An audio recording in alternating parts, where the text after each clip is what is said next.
The Spartan-IIs are relatively unique among the Spartan classes, in that their augmentations had risk factors associated with them that increased the mortality rate of the augmentations in question. Immense innovations in the human augmentation technology applied to the Spartans led to the Spartan-III and Spartan-IV programs having a 100% success rate, with none of the augmented personnel experiencing any debilitating conditions or death as a result of the augmentation procedures. The same cannot be said for the Spartan-IIs, as each of the 5 major augmentations the Spartan-IIs received carried with them their own failure rates and risks associated to that particular augmentation. And today that is our focus. I've recently made numerous augmentation videos that are listed in the description down below if you want to brush up on the lore surrounding all of the augmentations for all of the Spartan classes. But if you're already up to date, sit back and relax as we explore the risks associated with the Spartan-II's augmentations. So let's roll the intro.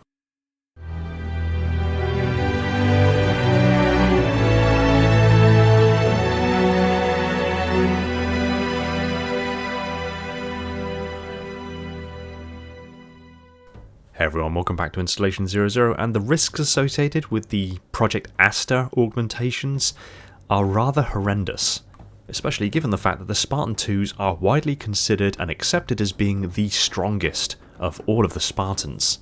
Their augmentations are more brutal, but also, on the whole, more powerful than the subsequent classes that came after. But that trade-off came at immense cost, and that is risks of serious complications in the augmentation procedures that were not experienced by the subsequent classes. But just reading the names of the side effects and their percentages associated with each of the augmentations doesn't really give us an understanding of exactly what those risks were. So let's look at each of the augmentation's risks and explore medically exactly what those risks entailed. And we'll start with the lowest percentage chance of risk and move up to the highest percentage chance of risk, starting with the risks associated with the catalytic thyroid implant. This augmentation was the first augmentation that the Spartan-IIs underwent and was given to them well ahead of the main batch of surgical augmentations. The catalytic thyroid implant was implanted into the thyroid gland and released human growth hormone, which basically prompted the Spartans' bodies at 14 years old to undergo early onset puberty, and do so at an accelerated rate. By the end of the thyroid implant's effective lifespan, the Spartans had fully gone through puberty and had grown significantly taller than normal human beings, all averaging well above the 2-meter mark, usually around 6'8" to 6'10". The risks associated with this augmentation were that 2% of subjects would acquire elephantiasis and suppressed sexual drive. Now, elephantiasis is a condition characterized by gross enlargement of an area of the body, particularly the limbs. Elephantiasis is caused by obstruction of the lymphatic system, which results in the accumulation of fluid called lymph in the affected areas. Functioning as part of the immune system, the lymphatic system helps to protect the body against infection and disease. It consists of a network of tubular channels known as lymph vessels that drain a thin, watery fluid known as lymph from different areas of the body into the bloodstream. Obstruction of these vessels first results in lymphedema and then can slowly progress to massive swelling and gross enlargement, characteristic of elephantiasis. Now, with the augmentation being the catalytic thyroid implant, the thyroid being a small gland in the front of the neck just below the larynx that makes hormones that control the way the body uses energy and affects nearly every organ in the body and controls many of the body's most important functions, the fact that the augmentation involves an implant that secretes human growth hormone over time, it's not surprising that the primary risks associated with it concern the lymphatic system. It is worth noting, however, that no percentage is directly associated with the suppressed sexual drive. Either these two risks are grouped together because they have the same percentage chance of occurring, or they are simply caused by the same augmentation. Now, I'm inclined to believe the latter, in which case the quoted 2% of subjects actually only relates to elephantiasis and not to suppressed sexual drive. So we can assume it's actually a blanket term, meaning that every single Spartan-II has a suppressed sexual drive. This doesn't mean that they are impotent or infertile, but simply lack the innate interest and drive to sexually procreate. Again, we have examples of Spartan-IIs leaving active duty to start families, highlighting that it doesn't make them infertile, it doesn't make them impotent, and doesn't mean that they don't want to have children, just simply that they don't particularly have sexual desire. The carbide ceramic ossification augmentation comes with a 3.8% failure rate due to possible mutations and compromised bone marrow matrix integrity, and in pre- and near post-pubescent adolescents, skeletal growth spurts may cause irreparable bone pulverization.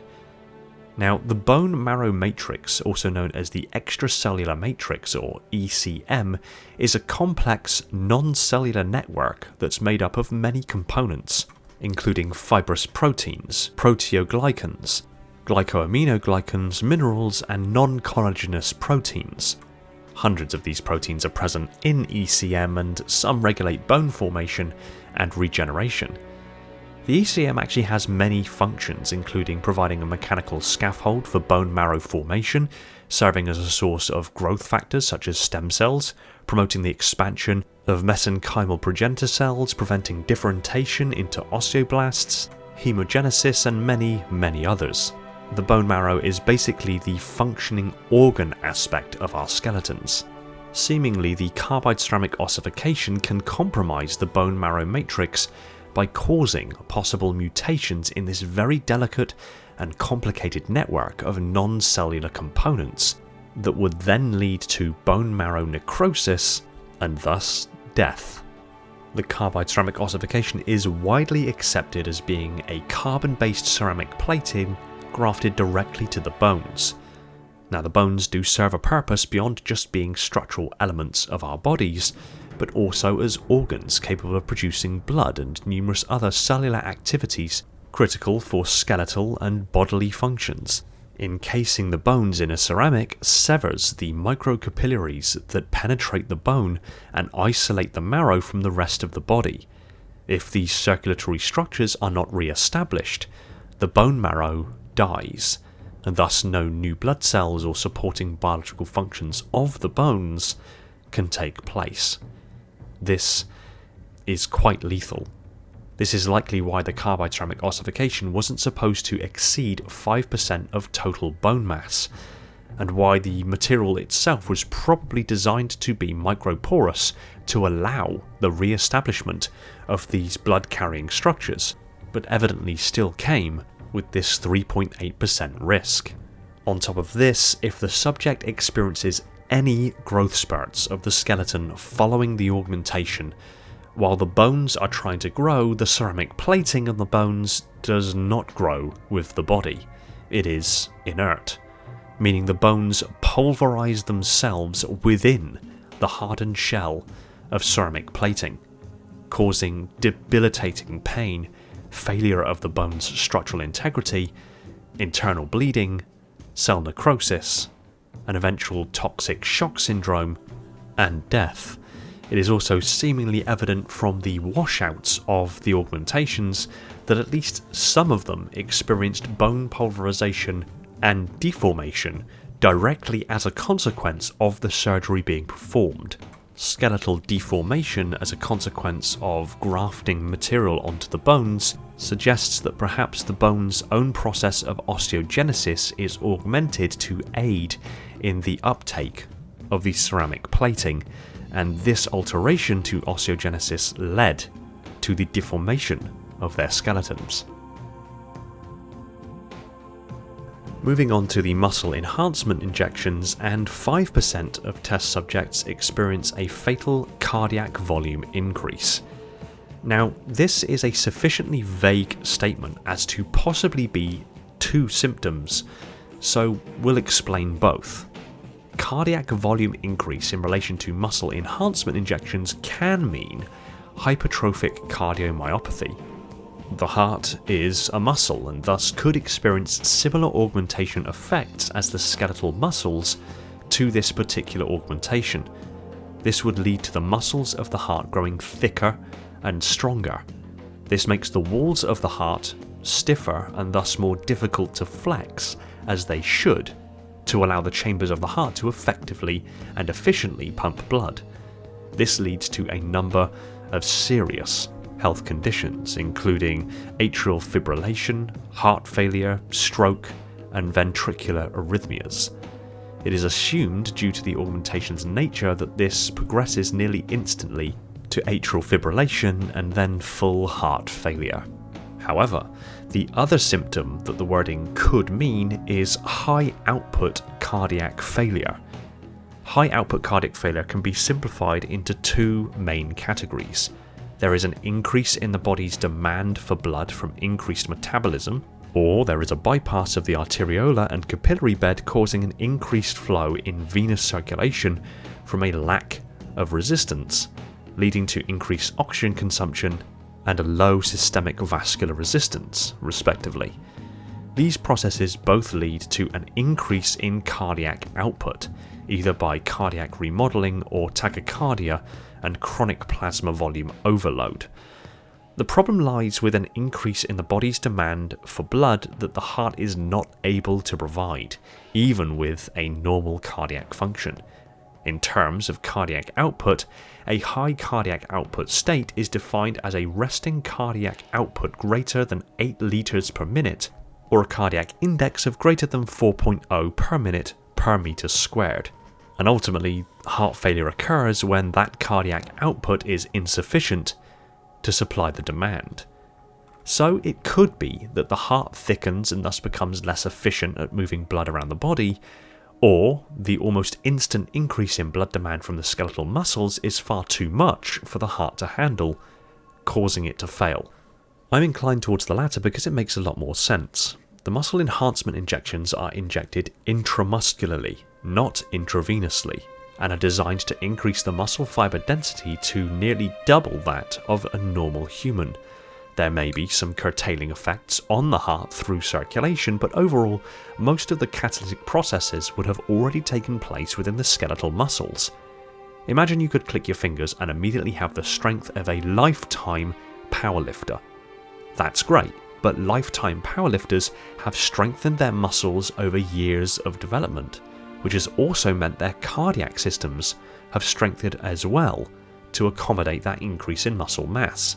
If you clicked your fingers and immediately had that muscle mass, which is tantamount to what this augmentation does, that doesn't mean your heart would be capable of supporting this instant increase in blood demand, which means you go bye-bye. The occipital capillary reversal augmentation comes with a risk of 11% of subjects facing retinal rejection and detachment, causing permanent blindness. This is quite simple, really. Retinal detachment is a serious eye condition that occurs when the retina, the light-sensitive layer of tissue at the back of the eye, separates from the tissue that supports it. This prevents the retina from functioning correctly and allowing light to be focused onto it, which can lead to vision loss and permanent blindness if left untreated. What is confusing is that this augmentation involves altering the capillaries within the occipital lobe, the vision processing center of the brain. How brain surgery results in retinal detachment is rather confusing at face value. The only reasoning that I can see, excuse the pun, is that the capillary reversal boosts blood flow to the retina, but the blood flow increase is too high for the capillaries feeding the retina to handle, causing rupture. This rupture would then negate a phenomenon known as immune privilege. The eye is one of the few parts of the body that has immune privilege, which means that the immune system's inflammatory response is limited there. This protects the eye from swelling and other tissue changes that could harm vision. This basically means that if this didn't exist, your immune system could potentially cause irreparable damage to your eyes through simply serving their function and causing inflammation. To avoid this, the eye has its own immune system called the ocular immune system. If the boost in blood circulation to the retina leads to rupture, this could feasibly allow the wider body's immune system direct access to the eye, overwriting the ocular immune system and thus the immune privilege, leading to retinal rejection and detachment. Basically, the boost in blood flow leads to the Spartans' own immune systems, rendering them blind. The superconducting fibrification of neural dendrites augmentation comes with a 12% risk of subjects contracting Parkinson's disease and Fletcher's syndrome. Now, Parkinson's disease is a progressive, long-term brain disorder that affects the nervous system. Since the superconducting fibrification of neural dendrites targets the neurons and nervous system, it's not immediately surprising that the risks involve some degree of neurodegeneration. Parkinson's main pathological feature is cell death of dopamine-releasing neurons within and among regions of the basal ganglia, thus impeding nigrostriatal pathways of the dopaminergic system, which plays a central role in motor control. Basically, the cells within the brain that release the neurotransmitter dopamine within the motor control regions of the brain die, and thus progressively lead to reduction in coordination, shaking, tremors, muscle spasms, weakness, and eventually lead to secondary complications that ultimately result in death, even if the individual lives with the condition for years. And Fletcher's syndrome technically isn't related to a real syndrome. There isn't a real syndrome called Fletcher's syndrome, but it has some similarities to prekallikrein deficiency, otherwise known as Fletcher's trait, which is a rare autosomal recessive bleeding disorder characterized by slow healing, abnormal bleeding following surgeries, and sometimes excessive gastrointestinal bleeding or presence of blood in the urine. Symptoms can include cranial hemorrhaging, cardiac hemorrhaging, spasms in connective tissue, complete muscle collapse, sensory deprivation, digestive tract bloating, malnutrition, and the lowering of the immune system. So, while this isn't directly associated with the augmentation to the nervous system, it could be considered a potential side effect of gene therapies and/or risks associated with surgery on undiagnosed carriers of this genetic autosomal disorder. So broadly speaking, the risks associated with the Spartan-II Augmentations, Project Aster, are as follows. Elephantitis, an intense swelling of the limbs specifically due to obstruction of the lymphatic system, compromised bone marrow and skeletal pulverization, leading to cellular necrosis and then toxic shock syndrome and then death. Either the heart growing thicker itself, meaning it can't pump blood as efficiently, or the body itself demanding too much blood that the heart can't supply, permanent blindness caused by the Spartan's own immune system attacking the eyes, Parkinson's disease caused by neurological cell death, and significant bleeding disorders. And that's just the ones that we know of that have been directly listed. There are likely a lot more. The real concern here is that each of the augmentations carries with it their own risks, but the augmentations were all performed on the Spartan candidates, which means you have these risks for every augmentation, compounding to mean that if you undergo Project Aster, the Spartan-II augmentation procedures, you ultimately have a 33.8% chance of having at least one of these awful conditions as a consequence, and unfortunately likely more. But what's more is that 33.8% chance isn't representative of what we saw. There were 75 Spartan-II candidates, 30 of them died in the augmentations, and 12 were crippled. That means there was a total failure of 42 of the 75 Spartans, which represents a failure rate of 56%. Over half of the Spartans that were augmented experienced complications, crippling side effects, or died as a consequence of Project Aster. And as I've briefly touched upon, there were likely many more complications associated with the augmentations that weren't initially defined in the procedures. The risks that were defined came as a consequence of the test subjects for these augmentations, and the test subjects were bonobo chimpanzees, not humans. The biological and genetic differences between bonobo chimps and humans may account for the higher failure rate, and why only certain risk factors were taken into account because the tests weren't performed on humans. It may also point to the idea that there were additional augmentations supporting procedures including gene therapies, connective tissue augmentations, and even risk factors associated with anesthesia and surgical complications that would have all added to the final death toll and washout figures. And the final question mark over Project Aster is that apparently 80% of the washouts, those who died or were crippled, underwent some degree of rehabilitation. Although there was a ceremonial burial of the failed Spartans following their augmentation, their bodies were actually put into cryopreservation for rehabilitation at a later date. And to this date, we have no idea how successful those rehabilitation therapies were, and whether all of that 80% of washouts actually underwent rehabilitation, and thus how many of those have since seen active duty. And we likely never will know. And until next time. Thanks for watching. If you enjoyed the video, consider hitting the subscribe button and ring the bell so you don't miss out on future videos. Be sure to like the video if you did, and pop a comment below on what you'd like me to cover next. I just want to take a moment to thank my patrons, Spartan-10148, the Metarch of my facility, Falcon, Sophia, Mikhail, Ashley, Jordan, and Esoteric Sight, my dutiful monitors, Darian, Legions Lost, Lab Rat, Spartan-0137, Jacob Kemp, Sean, Element Zero, J3, Mr. Keys, Gunslinger, Evermore, Personal Devil, Aldeas, Toxic, Scion Esports, Gem, Saber, and Relentless, my diligent sub-monitors, my fleet of Strato Sentinels, my loyal enforcers, and all other patrons who continue to support the channel. If you want your name on the end of the video and some perks earned along the way, head over to Patreon and consider supporting the channel yourself.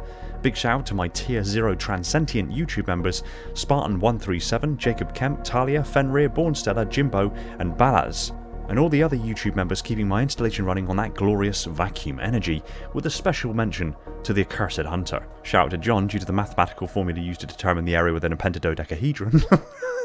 Oh, and Lena because that sandwich. And remember, there are tons of ways to support the channel and keep my installation pumping out content at a breakneck speed. Much love to you all, take it easy everyone, and find peace in the domain.